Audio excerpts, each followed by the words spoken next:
Malik never knew the weight of hunger until it became his constant companion, a tireless shadow that stretched across the dark corners of the house, across the pale faces of his brothers, through the nightly groans that came like unanswered prayers. Hunger was not just the absence of food. It was an entity that shaped their lives, an invisible beast that gnawed at hope until there was nothing left but ashes.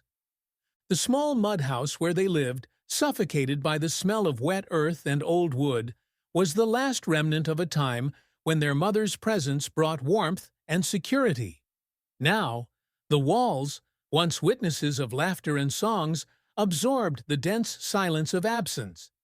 Malik, at 15, carried the responsibility of being the eldest, of protecting the two brothers who still looked to him with a hope he himself did not feel.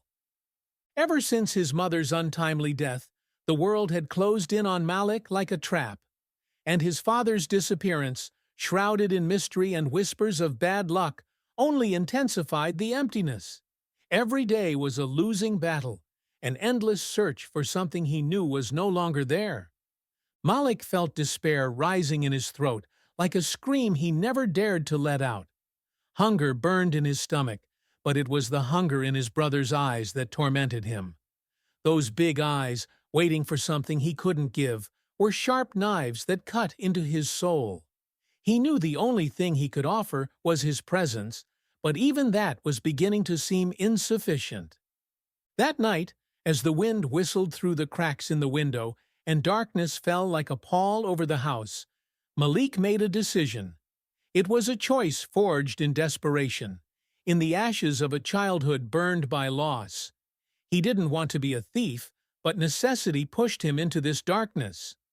Every step he took towards the door was fraught with guilt, a weight he didn't know if he could bear. But hunger, that insatiable beast, raged inside him, and he knew he couldn't ignore it any longer. As he slipped through the silent streets, Malik felt the cold cut into his skin. But it was the cold of hunger that bothered him most. His thoughts were a whirlwind of fear and need, of guilt and justification. He wasn't just stealing food. He was stealing the chance of a tomorrow, the possibility of being something more than what hunger had made him. When he finally held the crusty piece of bread and tucked it into his threadbare coat, the momentary relief was crushed by the guilt that followed him like a shadow. He knew that that choice would change him, that the ashes of hunger would leave marks that could never be erased. And as he walked home, Malik wondered if he would ever be able to look his brothers in the eyes without feeling the guilt burning inside him. The ashes of hunger were all that remained, and Malik knew that these ashes were slowly eating away at who he was. The darkness of that night was dense, like a heavy curtain that enveloped everything, hiding secrets and threats. Malik felt the cold enter his bones, a cold that was not just from the biting wind, but from the uncertainty that consumed him. Every step toward the grocery store was a battle against the fear that threatened to paralyze him. Hunger was a restless shadow, but the fear of being caught, of failing, was a beast that coiled around his chest, tightening its grip with each step. The small local grocery store, lit by a dim yellow light, seemed like a beacon in the darkness, but also a place of judgment. Malik knew he was not welcome there, that his tattered clothes and desperate look gave him away before he even walked through the door. But need pushed him, stronger than fear, more urgent than guilt. Upon entering, the stifling heat of the store contrasted with the cold outside, but it did not bring comfort. The shelves, full of food, were both a relief and torture. Every can, every piece of bread seemed to glow with the promise of satisfying his hunger, but Malik knew he couldn't just take what he needed. He had to be fast, invisible, a ghost on that moonless night. As his eyes roamed the store, searching for whatever he could carry, his thoughts were stuck on home, on the faces of his brothers, on the anxious, silent weight that kept them awake. Malik felt the weight of every second, every movement, as if he were in a cruel game, where the prize was survival, and loss, misfortune.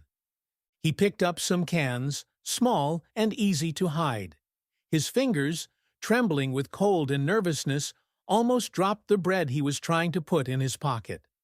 His heart was beating so fast he could hear the echo in the oppressive silence of the store. Malik knew he had to leave soon, before the owner noticed his presence, but time seemed to slow down, each second stretching out like an eternity. When Malik finally turned to leave, a harsh voice cut through the air, freezing him in place. "What do you think you're doing?" The store owner, a man with a wrinkled face and hard eyes, was a few meters away, holding a broom as if it were a weapon. Malik felt the ground disappear beneath his feet. Panic invaded his body like an icy wave, blocking any coherent thought. I just, Malik stuttered, but the words died in his throat. There was no explanation he could give, no excuse that would erase what was about to happen.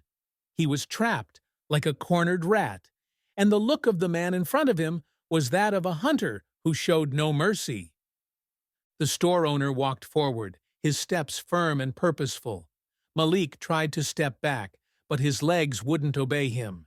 He knew he should run, fight, do anything, but fear held him in place. When the man finally reached him, he grabbed him by the arm with a force that made Malik drop the cans. The metallic sound of cans hitting the floor echoed through the store, a sound of defeat, of a sealed fate. "Did you think you could steal from me?" The man's voice was filled with bitterness, with a distrust that seemed shaped by years of disappointments. Malik did not respond. He couldn't. His mind was blank, dominated only by fear and the thought of his brothers waiting at home, not knowing what was happening to him. As the man pushed him into a corner, Malik felt tears burning behind his eyes, but he held them back. Crying wouldn't change anything. He was trapped, and now he would have to face the consequences of his choice. The cold I felt before was now different.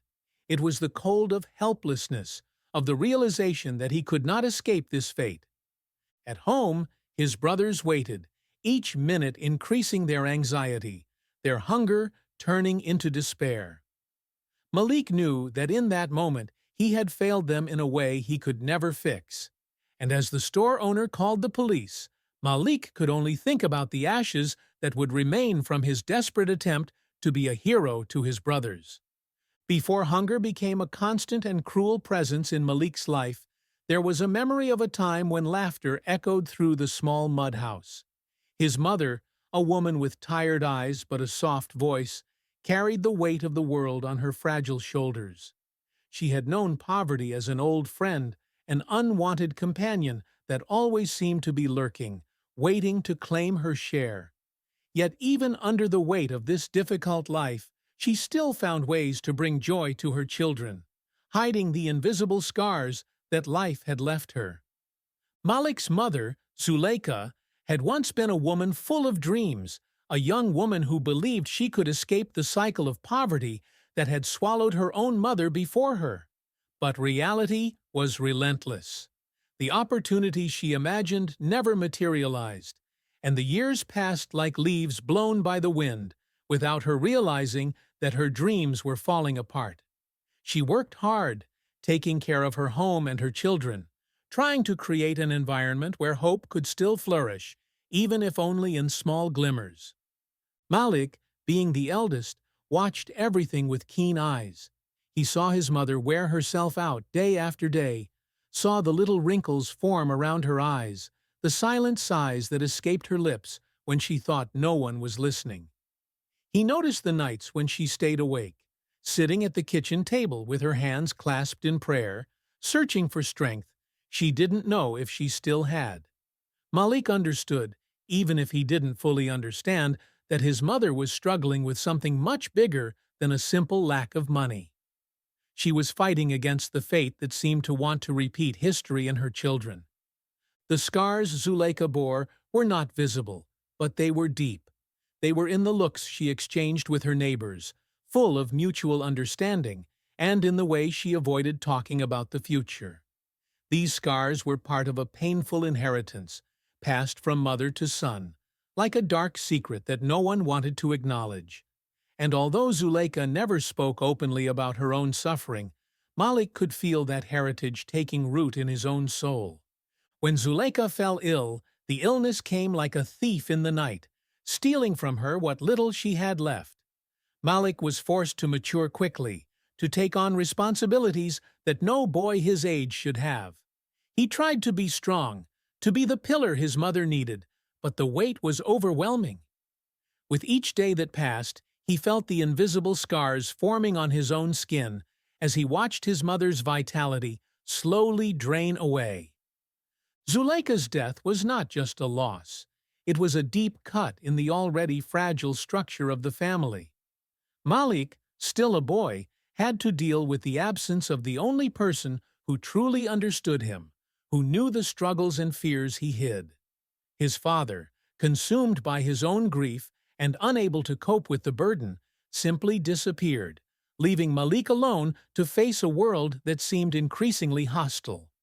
Zuleika's invisible scars became Malik's scars. Every decision he made, every step he took, was influenced by the fear of following the same path that destroyed his mother. He fought against it, tried desperately to find a way to break the cycle, to escape the fate that seemed to be etched into his flesh. But the scars were there, constantly reminding him of what was at stake. Malik had become a young man scarred by the past, forged by need and loss. He learned to hide his emotions, to harden his heart to protect those he loved. Yet, no matter how hard he tried to move away from the legacy of pain his mother had carried, he couldn't avoid the scars that were now a part of him. They were invisible, yes, but powerful, shaping his path, influencing his choices, and reminding him at every moment that he could not completely escape the inheritance he had been given. The invisible scars Zuleika left behind now lived on Malik, a constant reminder of the intergenerational struggle against poverty and lack of opportunity. And as he continued to face adversity, Malik knew that these scars were not just marks of suffering, but also of resilience, a quiet strength that drove him forward even when the world around him seemed to fall apart. The courtroom was a cold room, where the echo of footsteps reverberated off the high walls, as if each sound was a reminder of the trial that took place there. Malik sat, his shaking hands resting in his lap, his fingers intertwined in a desperate attempt to find some kind of comfort. His gaze was fixed on the floor, where the pattern of the floor seemed to tell stories of others who, like him, had been brought to this place, their lives reduced to words on paper, to decisions made by men who would never understand the weight of your pains. The judge, a man with a stern face and piercing eyes, sat in his elevated chair, looking at Malik as if he were trying to solve a riddle. For him, the world was simple, divided into right and wrong, guilty and innocent. The law was clear, and he had spent most of his life believing that his mission was to apply it rigorously, with no room for nuance or exceptions. However, as he watched the boy in front of him, something inside him wavered. Malik didn't seem like a hardened criminal, but rather a broken young man, carrying the weight of a world that never gave him a fair chance. As the lawyers' voices rose in the room, discussing Malik's fate, the boy felt as if he were adrift, as if the courtroom were a turbulent sea, and he was a small boat without a rudder. Every word that was spoken seemed to push him deeper into an abyss of uncertainty. He knew he had made a mistake, that his desperate attempt to steal food had brought him here, but the idea of being judged, of having his life decided by people who knew nothing about him, was suffocating. The judge looked at the documents in front of him, but his hands hesitated. He wasn't just dealing with a robbery case. He was facing the reflection of a failed system that had allowed a boy like Malik to reach this point. The judge remembered his own beliefs, the firmness with which he had always applied the law, but now, faced with harsh reality, he felt a crack forming in his conviction. "Mr. Malik," the judge began, his voice echoing through the room, "what you did cannot be ignored. The law must be respected, and there are consequences for the actions we take." He paused, watching the boy who barely dared to look up. "But, at the same time, I can't help but consider the circumstances that brought him here." Malik looked up, finally meeting the judge's gaze. He saw a man struggling with his own prejudices, trying to balance duty with compassion. But Malik could not feel hope. He was there, in front of a system that saw him just as a number, a case to be solved. And the idea that someone could truly care about his story seemed distant, almost unreal. The judge felt the weight of the decision he had in his hands. He knew that if he followed protocol, Malik would be sent to an institution, a place where the chances of recovery were slim, where the boy would be shaped even further by despair and violence. But he also knew that straying from the established path meant defying the very rules he had sworn to follow. "Do you understand the gravity of what you did?" the judge asked, his voice softer, almost a whisper. Malik nodded, but his words didn't come. There were no words that could explain the hunger, the despair, the darkness that pushed him to make that decision. He knew what he had done was wrong, but he also knew that at that moment he felt there was no other choice. The silence in the courtroom was heavy. Every person in the room seemed to hold their breath, waiting for the verdict that would define Malik's future. The judge took a deep breath, feeling the crushing responsibility of his words. He wanted to believe that there was still hope for this boy, that Malik's life wasn't irretrievably lost. "I believe," the judge began, his voice firm, but filled with a sadness he rarely let on, "that you deserve a second chance, Malik. But know that with that chance comes responsibility. I'm not absolving you of the consequences. But I'm offering a different path, one that might allow you to find a way to rebuild what was broken." Malik felt a mixture of relief and fear. He knew that this was a rare opportunity, something he could not waste, but he also knew the road ahead would be difficult, full of challenges he wasn't sure he could face. Yet in that courtroom, in that moment, he saw a tiny spark of possibility, something he thought he had lost forever. As the judge's gavel banged, sealing the decision, Malik understood that, although his fate was being decided by others, the true judgment was yet to come, within himself, in the choices he would make from that day on. The invisible scars continued to burn, but for the first time, he felt that maybe, just maybe, they could start to heal. The courtroom seemed larger that morning, a cavernous space where the silence became almost tangible, like an invisible presence that squeezed the hearts of those there.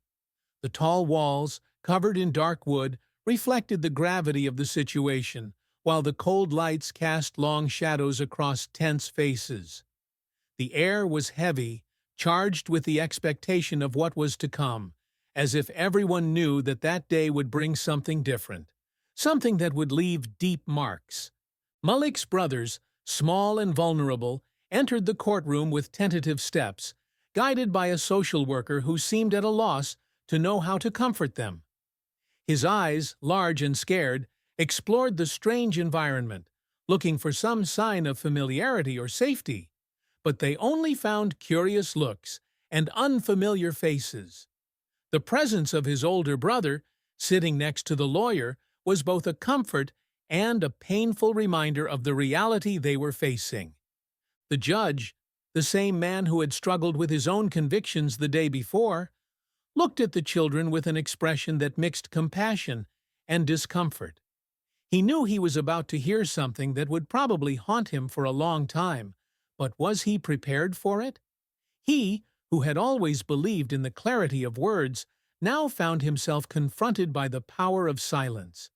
A silence that carried the pain of such young lives, already marked by a loss he could barely imagine. The children were called to the witness stand, their small figures almost lost in the large chair.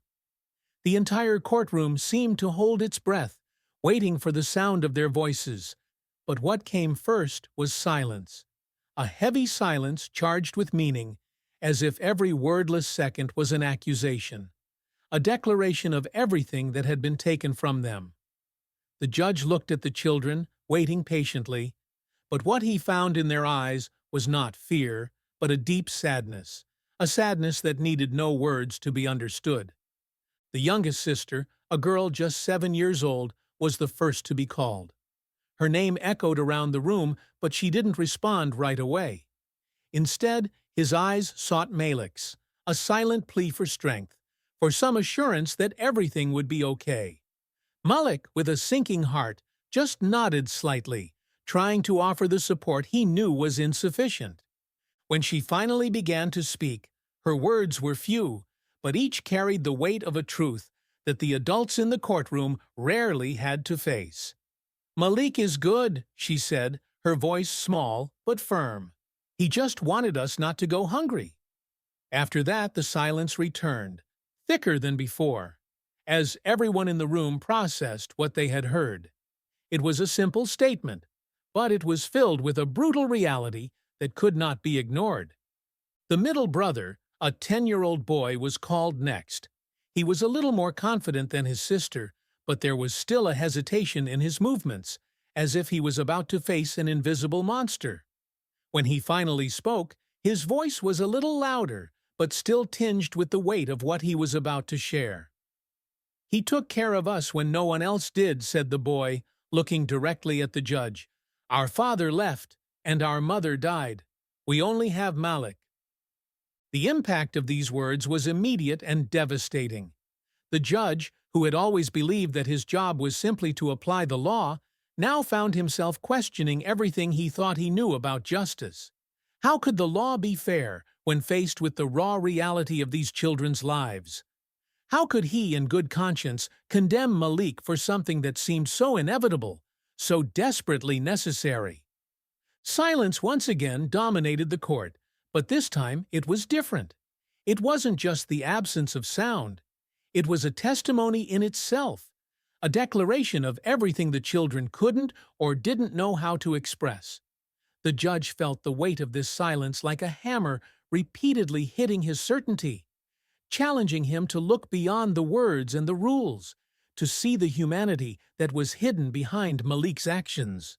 When the children finished testifying, the courtroom hung in abeyance, as if everyone was awaiting a verdict that went beyond what words could capture.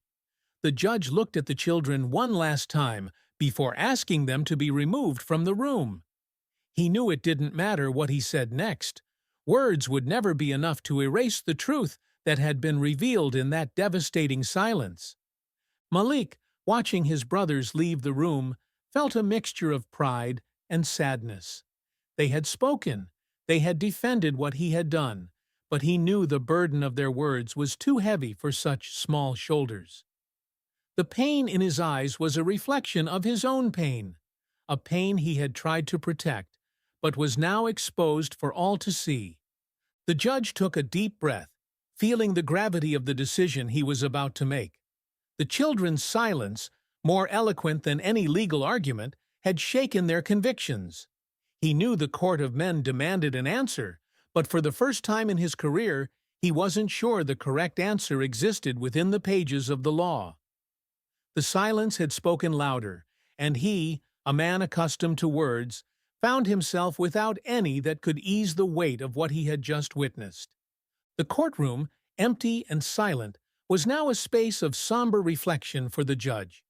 Sitting in his chair, hands clasped under his chin, he stared at the witness stand as if he could still see the shadows of Malik and his brothers, small, fragile figures who had carried a weight no adult should bear, let alone children. The sound of silence was oppressive, echoing off the wooden walls like a constant reminder of the choice he was about to make. The judge, a man who for decades had followed the letter of the law with almost surgical precision, now found himself in a dilemma he had never imagined. Malik's case was not like the others. There was something about him that gnawed at the foundations of his beliefs, that forced him to confront not just the boy, but himself. He wondered for the first time in many years whether the justice he had always sought was truly fair. or whether, in his search for order, he had become blind to the complexity of what it means to be human. The ghosts of his own past began to emerge from the shadows, silent but insistent. He remembered his father, a strict and stern man who saw the world as equally divided between right and wrong. There was no middle ground for him, and the judge, still a boy, had learned early to fear cold looks and ruthless judgments. The law, for his father, was the only truth, the only thing that held society together, and this belief had been passed on to the judge as a heavy legacy, which he carried with pride, but also with a weight that grew with each passing day. Year. Malik, with his haunted eyes and the story of loss he carried, represented everything the judge didn't want to face. The failure of the system, the failure of society, the failure of himself. He knew that if he followed protocol, if he applied the law the way he had always done, Malik would be another victim of a cycle that he, as a judge, was supposed to help break, but which, in reality, he perpetuated with his decisions. And that terrified him. He stood up, walking to the courtroom window where the heavy curtains blocked out the daylight. The world outside continued, indifferent to the internal struggles taking place in that small space. He knew that what he decided that morning would have consequences, not just for Malik, but for himself. His reputation, his career, everything was at stake. But for the first time, that seemed to matter less than the fate of a boy he barely knew, but who had already begun to change his worldview. The children's words echoed in his mind. "Malik is good," the little sister had said, and those words, simple and pure, carried a truth he could not ignore. He saw in children their own vulnerability, the injustice of a life that never gave them a fair chance. The judge, who had always believed in impartiality, in the need to distance himself emotionally from the cases he judged, now found himself emotionally involved, unable to separate the man from the judge, the human being from the rules he should apply. He returned to his desk, the wooden gavel in front of him, a symbol of the power he wielded, but which now seemed more like a burden than a tool of justice. He looked at the gavel for a long time, thinking about all the times he had used it to convict or absolve, all the lives he had changed with a single blow. Malik couldn't be just another name on a list, another closed case. He knew that. But what to do when the law and justice seemed to follow different paths? The judge took a deep breath, feeling the weight of the decision he needed to make. He thought about his father, about how he would have reacted to this dilemma. He thought about the voices of the lawyers, the evidence presented, the rules he had always followed without question. But most of all, he thought of the children, of Malik's eyes, of the silent pain they had brought to that court, a pain that could not be measured by law or precedent. Finally, he made up his mind. He picked up the hammer, but he didn't feel the usual sense of authority in holding it. Instead, he felt an overwhelming responsibility, as if the fate of the world were in his hands. He knew that his decision would not be popular, that he might face criticism, that he might even jeopardize his career. But he also knew he couldn't ignore Malik's humanity, couldn't turn his back on the truth that had emerged in that courtroom. "Malik," he began, his voice firm, but with a note of sadness that he made no attempt to hide. "What you did cannot be disregarded. The law demands that there be consequences, and you must face those consequences." He paused, feeling the weight of each word that would come next. "But I also cannot ignore the circumstances that led to this. I cannot ignore the failure of the system that should have protected you and your brothers." The judge took a deep breath before continuing. "So I decide that instead of a severe punishment, you will be sent to a rehabilitation and support program where you will have the chance to rebuild your life. I know it won't be easy, but I believe you have the strength to overcome this." The court was silent, absorbing the decision that had been made. Malik, eyes wide, could hardly believe what he had heard. The judge, in turn, felt a strange relief, mixed with uncertainty. He knew the road ahead would be difficult, for both Malik and himself, but for the first time in a long time, he felt like he had done right, not just what the law said, but what justice, in his sense, meant. Deeper, he demanded. With one last look at Malik, the judge banged the gavel, sealing the decision. The sound echoed through the courtroom, marking the end of a trial, but also the beginning of a new chapter. For Malik, for the judge, and perhaps even for the very system that had brought them here. The courtroom was in complete silence, a silence that carried the weight of all the emotions that had been experienced in that space. Malik felt his heart beating like an uncontrolled drum in his chest, each pulse echoing in his ears as a reminder of the uncertainty that surrounded him. He couldn't look at the judge. The fear of hearing a condemnation, of seeing the end of any hope he might still have, paralyzed him. His brothers, sitting in the front row, held each other's hands so tightly their knuckles were white, their wide, frightened eyes fixed on the man about to decide their family's fate. The judge, sitting in his elevated chair, looked at Malik with an intensity that reflected the internal battle he was still waging. He knew his decision carried greater weight than any he had ever made. He felt the anticipation in the room, the eyes of everyone present waiting for his words, waiting for a sentence that could close that dark chapter in the lives of Malik and his brothers. But what the judge also felt, deeply and almost painfully, was the humanity of that moment. He saw, more than a young man who had made a mistake, a child the system had left behind, a victim of circumstances who should never have reached this point. He saw a reflection of a society that, in its rush for order, often forgot to look at the roots of suffering, at the causes that pushed people like Malik to the brink. When the judge finally spoke, his voice was low but firm, carrying with it the strength of a decision considered with the heart as well as the mind.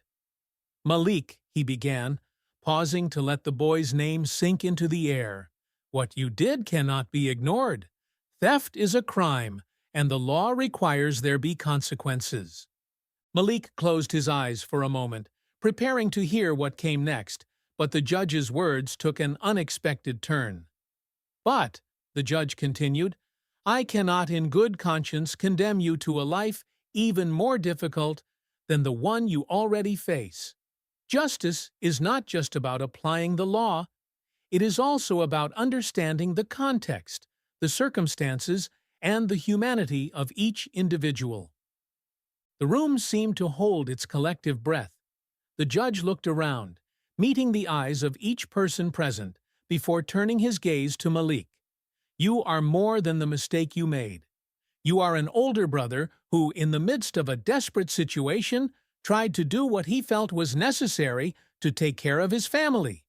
And so, instead of condemning you, I offer an opportunity for redemption." The words hung in the air, unbelievable to many present.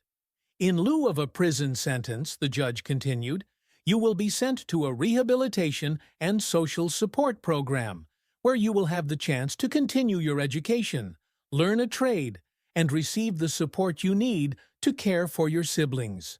This is a second chance, Malik, a chance to rebuild your life, to be what your mother wanted you to be, to break the cycle that brought you here." Malik opened his eyes in disbelief. The judge's words were like a balm, relieving a weight he had carried for so long that he no longer remembered what it was like to live without it. Tears began to fall silently down her face, not from sadness, but from a relief so profound it was almost incomprehensible. The judge continued, his voice now softer but still full of authority. "This court recognizes that we failed you, Malik, but you have the opportunity to change that. This is your verdict, the responsibility to do something different, something better, and I hope you embrace it with all the strength I know you will." He has. The tears that started in Malik's eyes soon spread throughout the room. Those present, who had arrived expecting to witness a punishment, found themselves witness to something more powerful. compassion in action, justice that transcends the simple application of the law. Malik's brothers hugged each other, relieved and hopeful, while Malik himself tried to process the magnitude of what had just happened. The judge, visibly moved, took a deep breath before making one last statement. We live in a society that needs to remember its responsibility towards the most vulnerable. It is not just about punishing, but about healing, about offering paths so that those who have fallen can rise again. May this decision serve as a reminder of that sometimes the truest justice is that which offers a hand, rather than just meting out punishment. With those words, the judge banged the gavel for the final time in the case, sealing a verdict that would not only change Malik's life, but also leave a deep mark on everyone there to testify. Malik, his brothers, and even the judge left that court different from how they had entered. There was a feeling of renewal, that despite all the difficulties, there was still room for hope, for healing. As Malik left the courtroom, surrounded by his brothers and those who were now committed to helping him, the weight of the past began to dissipate, giving way to something new. There were tears, yes, but there was also a sparkle in the eyes that spoke of a different future, a future where scars could begin to heal, and where resilience would finally have its place in the sun. And so, as in many of Morrison's stories, life went on, with all its challenges and pain, but also with a new promise of redemption and renewal. Malik, with his head held high and his brothers at his side, took the first step toward this new life, leaving behind the shadows of the courtroom and entering a world where, finally, justice and compassion went hand in hand.